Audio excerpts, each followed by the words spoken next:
Puji Tuhan. Haleluya. Apa kabar semua?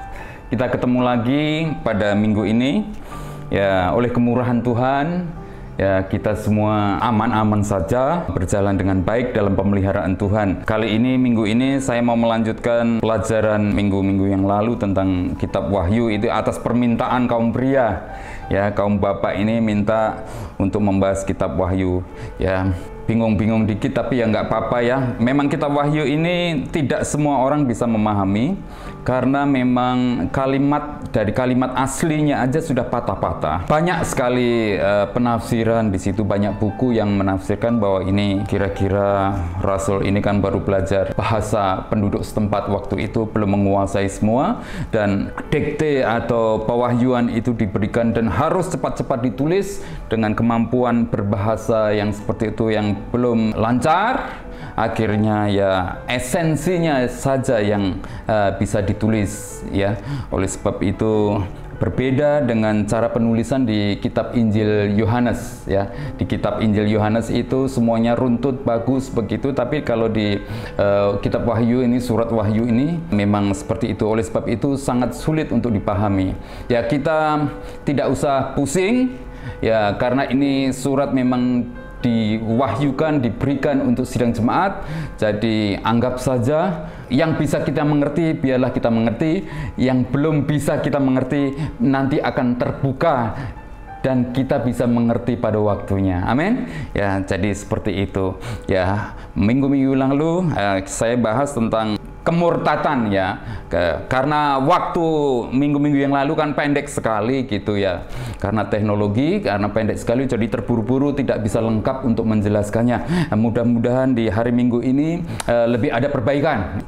Angka 7 di dalam Alkitab ini bicara masalah kesempurnaan ya, sempurna. Kalau baik ya sempurna baiknya, kalau itu jahat ya sempurna jahatnya ya, seperti itu.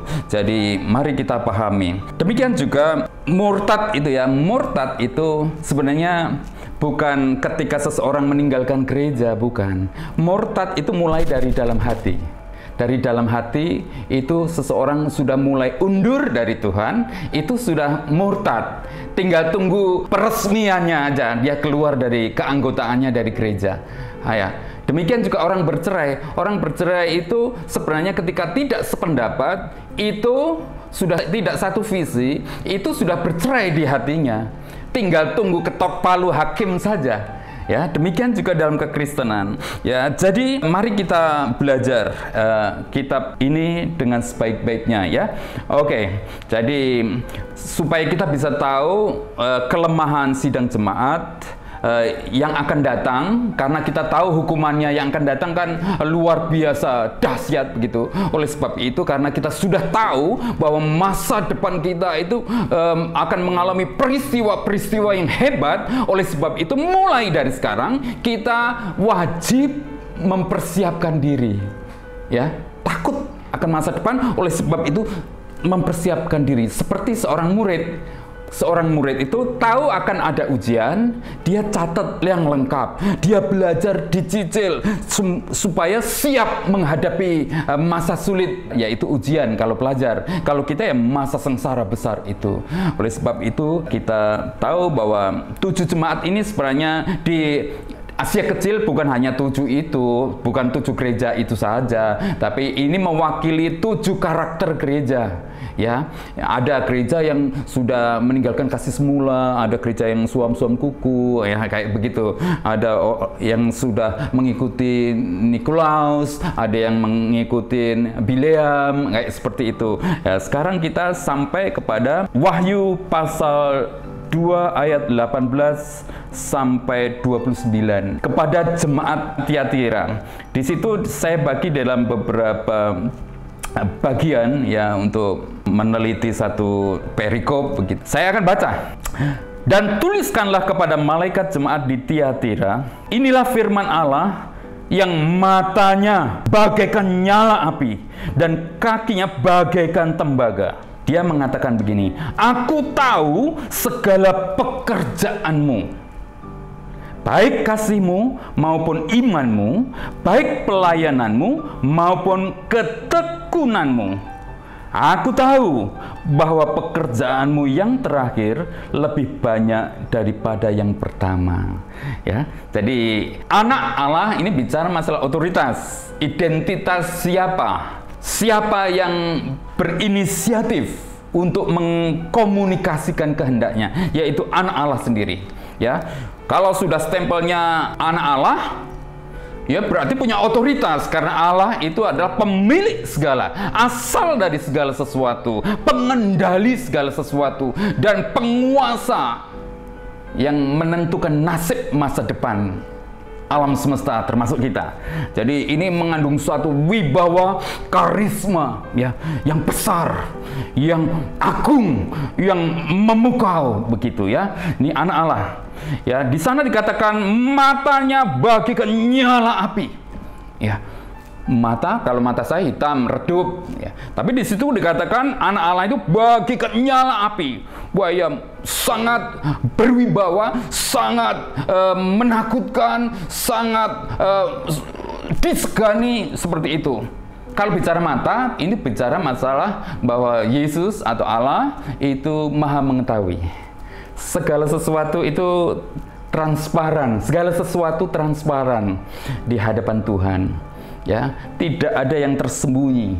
Mau di sudut-sudut mana saja saudara mau lari dari pemandangan Tuhan, nggak bisa, nggak akan bakal bisa, karena Tuhan itu begitu besar. Ini kalau bungkusan ini kecil ya, di sini aja ya. Saya bisa melihat dari segala arah begini, saya putar-putar. Walah, itu luar biasa besarnya ya. Allah itu begitu luar biasa kemuliaannya. Jadi dia maha mengetahui. Dan di situ dikatakan dan kakinya bagaikan tembaga ya. Kaki itu bicara masalah menginjak-injak ya. Kalau orang berkelahi itu ya, orang berkelahi itu kan kakinya buat nendang, buat menginjak-injak kan begitu. Menghukum ini bicara masalah judgment ya. Jadi setiap orang yang tidak benar pada waktunya pasti akan diberikan hukuman. Oke, berikutnya sebelum ayat 20. Aku tahu segala pekerjaanmu. Jadi Tuhan itu tahu apapun yang kau lakukan untuk Tuhan, sekecil apapun,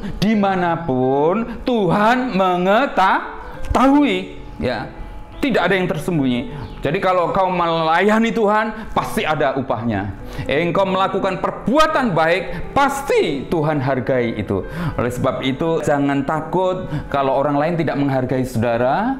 Ya, jangan takut. Ada Tuhan yang melihat. Dicatat, catat. Kamu melakukan perbuatan apa? Catat di dalam buku kehidupan. Oh, kamu melakukan perbuatan yang salah, catat juga. Rapotnya merah. Oh, kamu tadi mengumpat-umpat, catat. Ada, kalau zaman sekarang itu ada jejak digital ya, di surga apalagi kita bisa memahami surga, nggak bisa, teknologi kita dikembangkan tetap tidak bisa. Berikut ya, ini sudah bicara mata ya, dia maha tahu gereja besar, gereja kecil, gereja di kota, gereja di desa, gereja isinya orang kaya atau orang miskin, Tuhan tahu. Nah, sekarang tinggal masalahnya adalah apa yang dilakukan ya. Kalau kita komit ya untuk melakukan perbuatan-perbuatan salah ya, diinjak-injak sama Tuhan, ditendang, sentil, disepak sama Tuhan ya, seperti itu. Jadi Tuhan tahu. Ya, jadi hati-hati. Oke, sekarang ini kita jemaat Tuhan itu harus melihat dari sudut pandang Tuhan ya, God's point of view. Sudut pandang Allah berbeda dengan sudut pandang manusia. Saya akan baca berikutnya. Tetapi aku akan mencela engkau. Wah, ini sudah masuk mencela ya.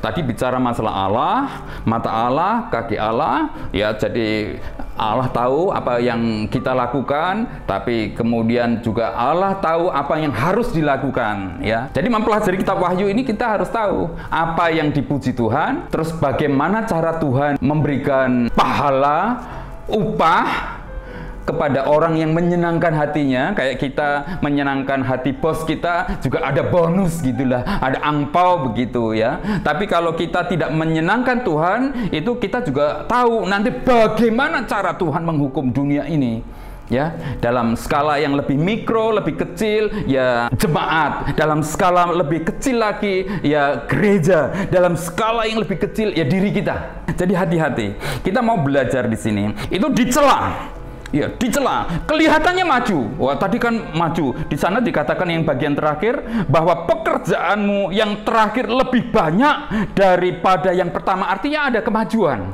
Jemaat di Tiatira ini ada kemajuan sepertinya, kemajuan. Tetapi itu tidak mencakup keseluruhan sidang jemaat. Ya, karena mayoritas gambaran umum, gambaran utama dari jemaat di Tiatira ini adalah sesat.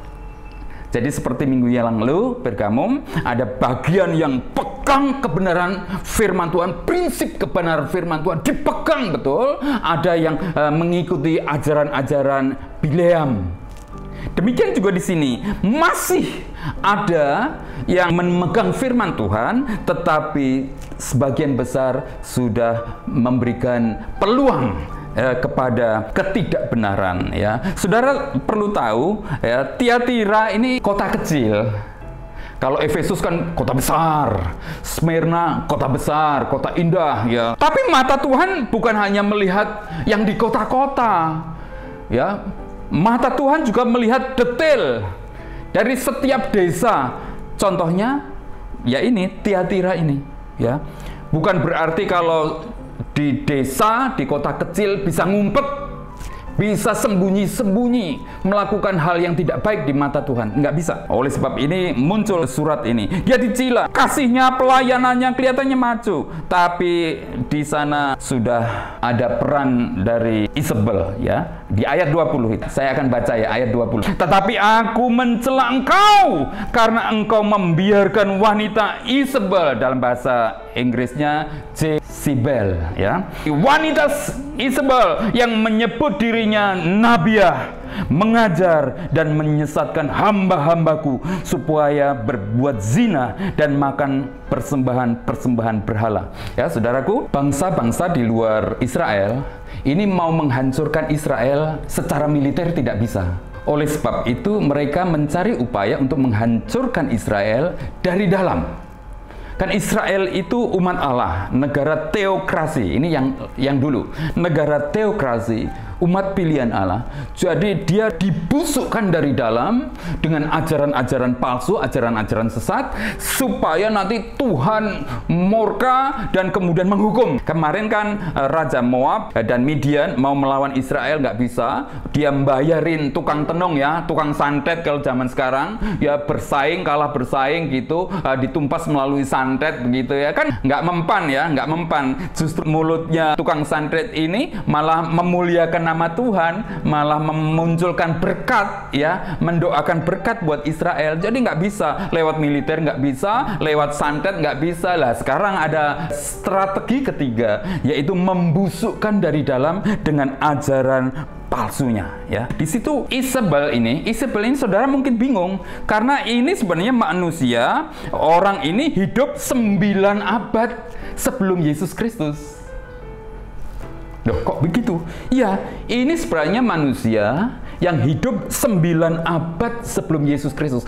Dia adalah putri raja kafir gitu. Putri raja penyembah berhala, dan bersekutu dengan Israel. Israel di sini kerajaan utara, yaitu Samaria. Bersekutu supaya damailah begitu, supaya tidak perang-perang. Makanya kawin politik. Hati-hati, kalau ada perkawinan politik ini hati-hati, karena pasti tidak pasangan yang seimbang, ya. Alkitab katakan, kamu kalau mau menikah, ya menikahlah sama yang pasangannya seimbang. Seimbang dalam iman, seimbang dalam keyakinan, seimbang dalam visi, pelayanan, seperti itu. Bukan sama-sama Kristennya saja, enggak. Sama-sama Kristennya itu belum tentu seimbang. Ya sama-sama Kristen tapi beda pahamnya. Yang satu percaya Roh Kudus masih dicurahkan, yang satu tidak. Seperti nggak seimbang. Yang satu pengen pelayanan, yang satu tidak. Itu nggak seimbang. Ya, jadi Isabel ini adalah istri Raja Ahab. Isabel ini sendiri dia adalah pemimpin worship, ya, pemimpin pujian, pemimpin penyembahan kekafiran, penyembahan berhala. Coba bayangkan, Ahab, Raja Israel, yang harusnya dia menegakkan Taurat Tuhan. Ingat, raja itu hamba Tuhan juga yang bertugas dengan kekuatan kekuasaannya menegakkan Taurat Tuhan. Kemudian dia menikah sama pemimpin penyembahan berhala. Coba saudara bayangkan itu. Nggak heran kemudian terjadi kompromi. Iya, Ahab ini karena cintanya kepada Isabel, mungkin ini cantik, ya luar biasa, nengrat begitu. Raja Ahab itu menurunkan standar. Dia mulai kompromi dengan istrinya. Ya, tidak melarang istrinya menyembah berhala, tidak berusaha untuk menarik Isabel ini untuk menjadi percaya kepada Yahweh, kepada Allah. Ya, tidak begitu, tapi dia biarkan istrinya di dalam kepercayaannya seperti itu, ibadahnya. Bahkan yang lebih repot lagi, ya, Isabel ini masuk di dalam rumah-rumah ibadat dan memimpin penyembahan berhala di rumah ibadat yang sama dengan Israel. Coba bayangkan, air putih dicampur dengan kopi yang hitam. Kira-kira air putihnya itu masih putih nggak? Pasti air putih, lambang kesucian tadi, lambang kebersihan, kesucian, itu akan jadi keruh, hitam, rusak. Demikian juga ibadah Israel yang menyembah Allah. Kemudian di waktu yang sama, Isabel melakukan ibadah kepada berhalanya. Begitu. Kira-kira umat Tuhan yang sedang berdoa di situ, beribadah di situ, terpengaruh nggak? Ya pasti terpengaruh. Kenapa? Karena di dalam penyembahan berhala ini ada ritual-ritual seks bebas. Mereka menyembah dewa kesuburannya, ya, dengan cara melakukan seks bebas di situ. Yang perempuan disediakan laki-laki oleh kuil itu. Yang perempuan disediakan laki-laki yang namanya semburit bakti. Dia memang mengabdi untuk melayani hubungan seks dengan perempuan. Tapi ini laki-laki, dia juga melayani laki-laki. Rupanya di situ sudah ada kompromi tentang homoseksual. Dan itu dilakukan di rumah ibadah resmi kerajaan Israel. Coba saudara bayangkan, yang laki-laki itu disediakan pelacur bakti, pelacur-pelacur yang mengabdi kepada penyembahan berhala, dan mereka itu melakukan hubungan seks itu sebagai doa mereka. Ya tentu saja ini berpengaruh. Sesuci-sucinya orang bisa saja terpengaruh karena di sekitarnya pada melakukan hal seperti itu. Lah ini Raja Ahab itu sebenarnya sudah jahat sekali di mata Tuhan. Jadi Isabel ini memimpin upacara ibadah penyembahan berhala itu di tempat itu. Ini simbol pemimpin ibadah yang tidak bertobat tapi diizinkan untuk menjadi pemimpin di sebuah gereja. Jadi hati-hati saudara-saudara, saya pesan jangan pernah memberi kesempatan kepada orang baru untuk memimpin ibadah. Kita belum tahu kualitasnya, kita belum tahu imannya, kita belum tahu kondisinya, kita belum tahu kasihnya kepada Tuhan.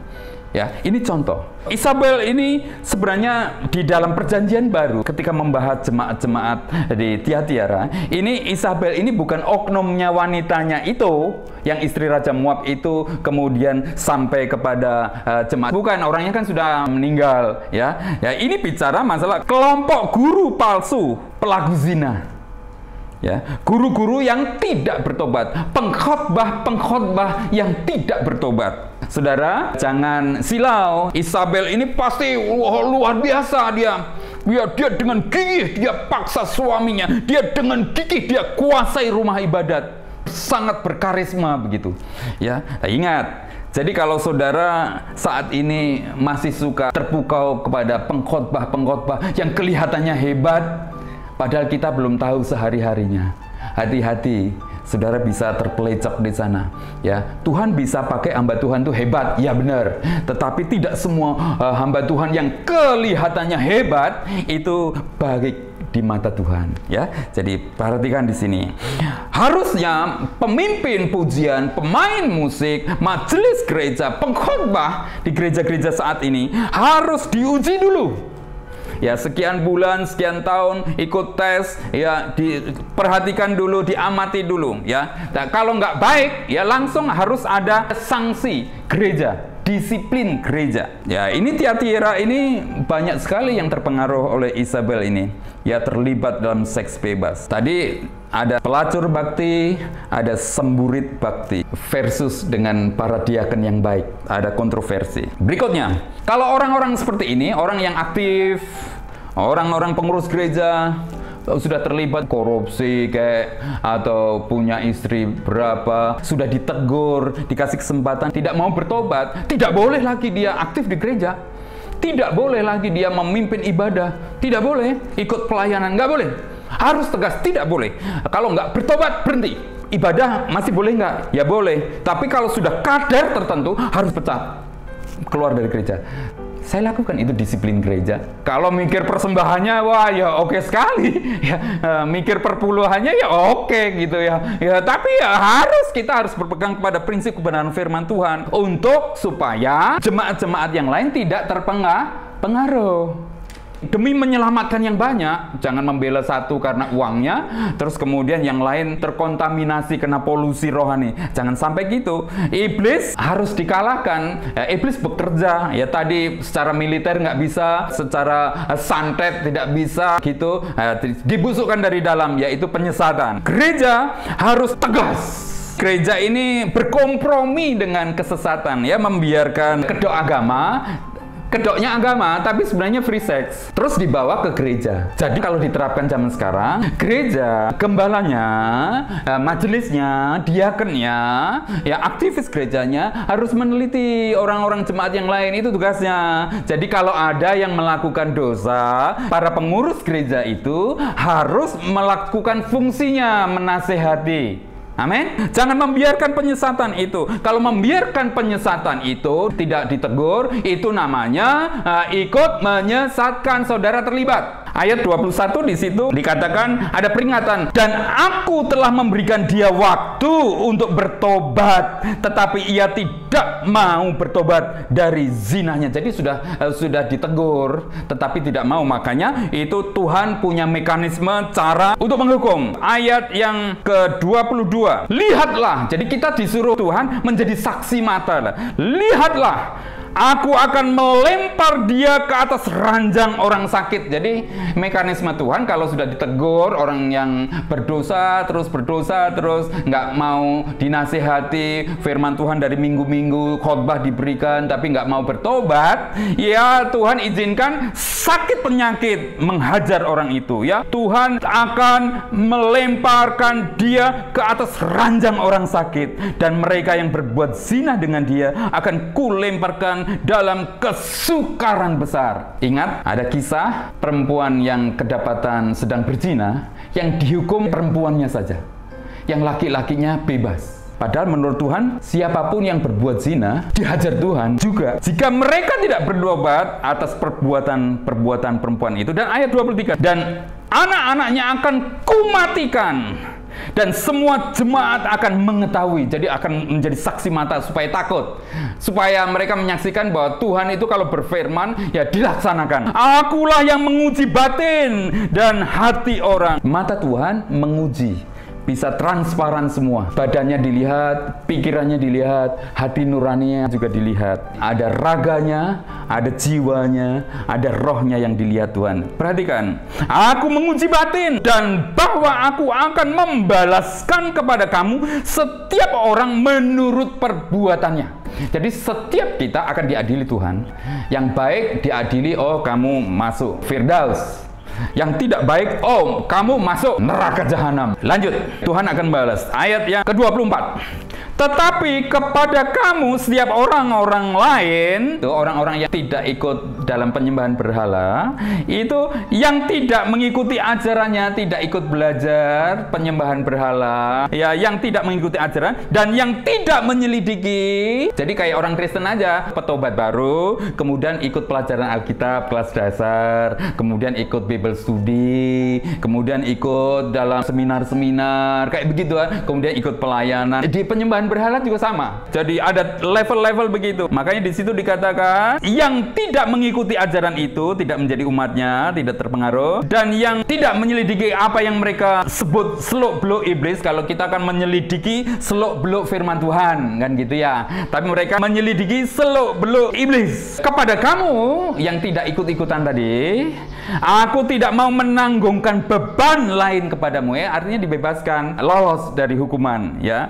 Ayat ke-25, tetapi yang ada padamu peganglah itu sampai aku datang. Ini panggilan Tuhan kepada jemaat Tiatira itu adalah memegang firman Tuhan. Saya mau lanjutkan. Zaman dulu kan berhala-berhala Isabel ini jumlahnya ratusan, ya. Sudah sesat sekali. Itu semua harus disingkirkan. Jadi orang yang suci nanti akan diluputkan dari hukuman itu. Saudara, kalau berhala zaman sekarang apa? Uang. Gara-gara uang kita berantem. Materi, ya, mobil digosok-gosok terus, ake digosok-gosok. Nggak mau ke gereja, gosok ake. Sebentar om, aku gosok ake belum selesai ini. Wah, atau hobi bisa. Om, aku nggak ke gereja ya, aku sedang balapan motor gitu. Om, aku nggak ke gereja ya, nanti minggu depan lagi aja. Aku mau ada konser musik ada di sana. Kapan lagi om? Aku nonton konser musik besar. Wah, ini sudah berhala. Berhala itu bukan Tuhan, tetapi dianggap seperti Tuhan. Tuhan diabaikan, kemudian lebih cenderung ngikuti berhala. Berhala di zaman modern itu tadi ya, uang, materi, hobi olahraga, musik bisa, jabatan juga bisa. Aneka macam. Berhala itu bisa jimat-jimat, keris, atau apa gitu. Raja Ahab dan Isabel bukan pasangan yang seimbang. Jadi hati-hati kalau pemuda-pemudi Kristen menikah harus dengan pasangan yang seimbang. Kalau enggak, saudara hanyut. Tadinya saudara aktif, kemudian menjadi tidak aktif. Itu namanya saudara hanyut. Tadinya saudara rajin pelayanan, kemudian tidak pelayanan. Itu namanya saudara turun standarnya. Kalau sudah terlanjur, ya saudara harus berjuang demi nama Tuhan. Kita balik. Jadi Wahyu pasal 2 ayat 20 itu, wanita Isabel itu adalah nabiah penggoda. Nabiah kafir menggoda umat Israel. Jadi dia mendorong jemaat Tiatira untuk masuk di dalam percabulan dan penyembahan berhala. Luar biasa ini. Kalau kita kan banyak berdoa gitu ya, dia juga banyak berdoa. Saudara berpuasa gitu, ya benar ya. Dukun-dukun itu berpuasanya lebih-lebih. Ini Isabel juga puasanya lebih. Jadi saudara jangan sombong baru puasa segitu udah sombong rohani gitu. Enggak, mereka lebih gigih. Penyembahan berhala di dalam gereja dengan kedok agama ini pernah membara di Amerika di zaman modern, yaitu Children of God. Children of God itu masuk di dalam gereja-gereja Kristen, tetapi kemudian mengadakan seks bebas. Termasuk di kampung saya, dia masuk itu orang bule dari mana gitu, masuk ke desa kami gitu, terus ngajak remaja-remaja. Kami senang menyambut karena wah ada orang bule kebaktian di desa kan gitu, sambut dia. Tahu-taunya dia menyebar literatur. Ketika literatur itu saya pelajari, waduh rupanya hal-hal seperti itu. Bapak saya langsung cut, langsung ditegur, langsung menghilang dia. Pertanyaannya adalah, dapatkah Anda, saudara dan saya mempertahankan iman yang murni kalau menghadapi situasi seperti itu?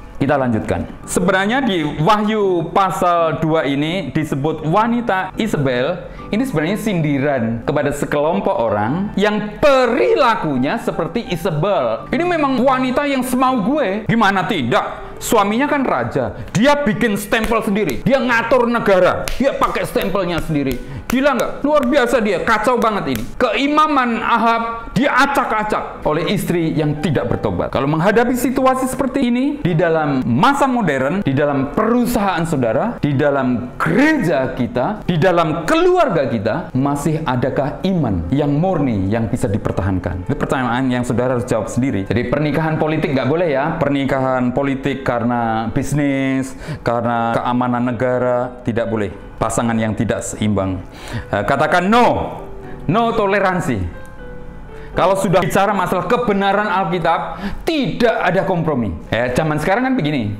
Ini kompromi itu begini, kalau di negara-negara modern itu ya, negara-negara Amerika, Eropa nih gitu, kalau ngomong sama kita orang Kristen, sorry ya, aku mau sex after lunch. Temannya yang tidak ikut-ikutan menjawab, it's okay, itu kan urusanmu, bukan urusanku. Lah, orang-orang Kristen seperti ini tidak boleh ada. Ini namanya kompromi. Mestinya menegur, jangan begitu dong. Kan Amerika kan negara Kristen ya, dikenalnya kan negara Kristen begitu. Eropa kan ya dikenalnya kan negara Kristen. Kita sebagai anak Tuhan yang masih memegang prinsip firman Tuhan harus menasihati itu. Atau kita menghujat pemerintah. Kita menghujat pemerintah itu juga penyembahan berhala. Karena firman Tuhan mengatakan kita harus menghargai pemerintah. Kita percaya bahwa pemerintah itu diangkat oleh Tuhan. Jadi kalau pemerintah itu diangkat oleh Tuhan, orang Kristen tidak boleh menghujat. Memberikan input boleh, tapi menghujat, I hate you, gitu nggak boleh. Itu termasuk penyembahan berhala. Pokoknya yang nggak sesuai dengan Injil, itu termasuk penyembahan berhala. Ada firman Tuhan kan mengatakan bahwa lakukanlah segala sesuatu untuk kemuliaan nama Tuhan. Jadi kalau kita menentang firman Tuhan, berarti bukan untuk Tuhan, tapi kemuliaan berhala. Di belakang berhala itu iblis pribadi. Amin. Ya, hati-hati. Mata Tuhan melihat, kakinya sudah siap. Siapa yang melawan firman Tuhan, kaki Tuhan sudah siap. Wah, menghajar gitu ya. Jadi hati-hati. Kita harus mulai lebih teliti melihat diri kita. Berdoa supaya COVID-19 ini bisa cepat, kita bisa belajar lebih baik. Tiatira ini adalah jemaat yang toleran, kompromi dengan dosa. Ya, dia jemaatnya kalau zaman sekarang istilahnya hangout. Remaja pemuda itu kan suka clubbing. After hangout, kemudian seks bebas. Itu penyembahan berhala. Kemudian ada Samenleven. Ya, Samenleven itu bahasa apa ya? Bahasa Belanda ya. Itu kumpul kebo lah gitu kalau orang Jogja. Dalam komunitas-komunitas gereja juga kadang-kadang ada kesusupan begitu ya. Remaja pemudanya melakukan hal-hal yang tidak berkenan di hadapan Tuhan. Kita mesti hati-hati. Kita membenci orang itu juga penyembahan berhala. Hati-hati. Menghujat orang. Kalau menghujat itu berarti menganggap diri benar, orang lain salah. Nggak boleh. Hakimnya Tuhan. Orang benar di sini punya kebenaran, di situ juga punya kebenaran. Di atas kebenaran manusia tadi ada kedaulatan Tuhan, kebenaran yang sifatnya mutlak. Ya, jadi kita tahu dirilah. Kita lanjutkan. Problem seriusnya ya dari jemaat Tiatira ini adalah adanya pernikahan politik di masa lalu di Perjanjian Lama, kemudian pengaruh kebobrokan moralnya dibawa sampai Perjanjian Baru. Perjanjian Baru di saat ini bicara masalah jemaat Tiatira, tetapi jemaat Tiatira kan berjalan terus, sudah lewat Tiatiranya sudah 2000 tahun ya, terus sampai ke masa depan. Ya, inilah akibat ini dunia sekarang, kerusakan moral sekarang itu adalah akibat perbuatan masa lalu. Hati-hati, perbuatan kita saat ini juga akan berakibat di masa yang akan datang, anak cucu kita. Ya, hati-hati. Gereja yang toleran akan menghasilkan kekacauan di masa yang akan datang. Dan di ending ceritanya, kalau itu sebuah kisah cerita, yang suci akan diangkat Tuhan, dianggap sebagai pemenang. Dianggap pemenang itu karena apa? Mengalahkan dagingnya, mengalahkan sifat membencinya, keserakahannya, mengalahkan emosinya, mengalahkan kesombongannya, kan begitu. Dan itu nanti hasilnya bukan hanya keselamatan, tapi nanti akan memerintah bersama-sama dengan Kristus. Ya, ketika Tuhan Yesus datang kedua kali, kemudian di sana ada eskatologi ya, nanti dibahas sendiri. Orang-orang yang bisa bertahan di dalam kekudusan ini ya akan memerintah bersama-sama dengan Tuhan. Ini upah ya. Yang hatinya busuk, kerusakan moral itu mulai dari hati. Bukan berbuat zinanya, tapi dari hatinya dulu. Zina itu kan cuma akibat yang kelihatan kayak gunung es gitu. Tapi sebenarnya dari hatinya sudah roh percabulan. Tubuh kita adalah bait Roh Kudus. Itu di dalam 1 Korintus pasal 3 ayat 16. Ya, saya akan baca. Tidak tahukah kamu bahwa kamu adalah bait Allah dan bahwa Roh Allah diam di dalam kamu. Ini 1 Korintus pasal 3. Tapi 1 Korintus pasal 6 ayat 19 dan 20. Atau tidak tahukah kamu bahwa tubuhmu adalah bait Roh Kudus? Kalau tadi bait Allah, sekarang bait Roh Kudus. Roh Kudus yang diam di dalam kamu. Roh Kudus yang kamu peroleh dari Allah, dan bahwa kamu bukan milik kamu sendiri, sebab telah dibeli dan harganya telah lunas dibayar. Karena itu muliakanlah Allah dengan tubuhmu. Amin. Puji Tuhan. Saya callingnya yaitu bertahan. Sekali Yesus, tetap Yesus. Pegang firman Tuhan sampai akhir zaman, sampai napas yang terakhir. Puji Tuhan. Kiranya Tuhan memberkati kita semuanya. Amin.